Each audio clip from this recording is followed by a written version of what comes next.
The results are in, and Democrat Doug Jones has defeated Republican Roy Moore in the Alabama Senate race. Plus, the only senior African-American staffer, Omarosa Newman, is leaving the White House, and the Postal Service has announced who will be honored on the 2018 stamps. Find out who made the cut. From Maine and Gervais, I'm Kimberlei Davis. I hope that you're well. Here are your trending headlines for Wednesday, December 13th.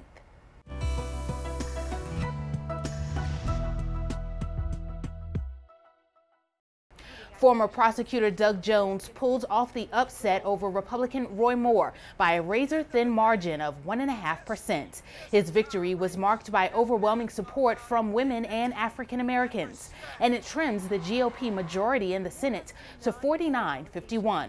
Moore had the endorsement of the president, but spent weeks denying allegations of sexual misconduct. Now he's refusing to concede. ABC's Maggie Rulli has the latest from Montgomery. Tears of joy from supporters of Doug Jones, as overnight the Democratic nominee for Senate did the unthinkable, turn a deep red state blue. I think that I have been waiting all my life, and now I just don't know what the hell to say.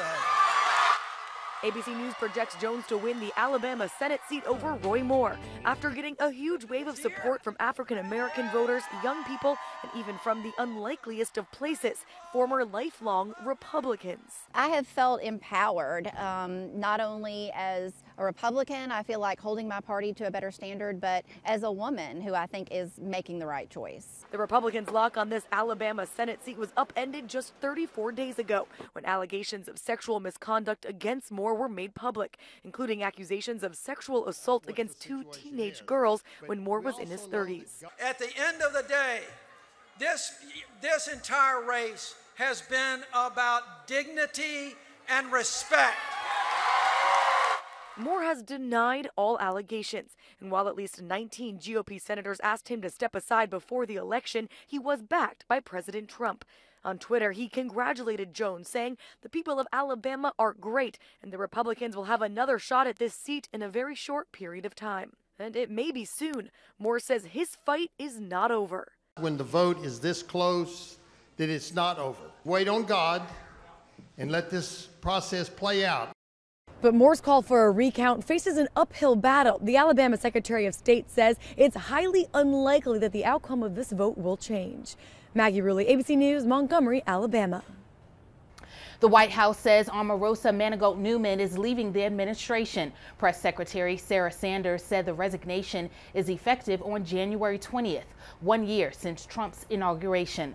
Omarosa is a former contestant on the president's reality TV show, The Apprentice. She joined the administration as Director of Communications for the White House Office of Public Liaison.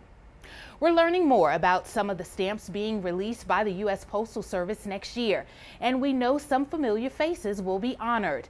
Legendary musician John Lennon will be getting a stamp this year, so will award-winning singer and activist Lena Horne.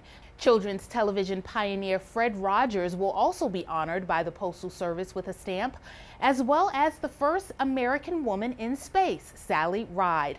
The USPS unveiled the stamps as a part of its 2018 collection. Also being honored next year, the state of Illinois.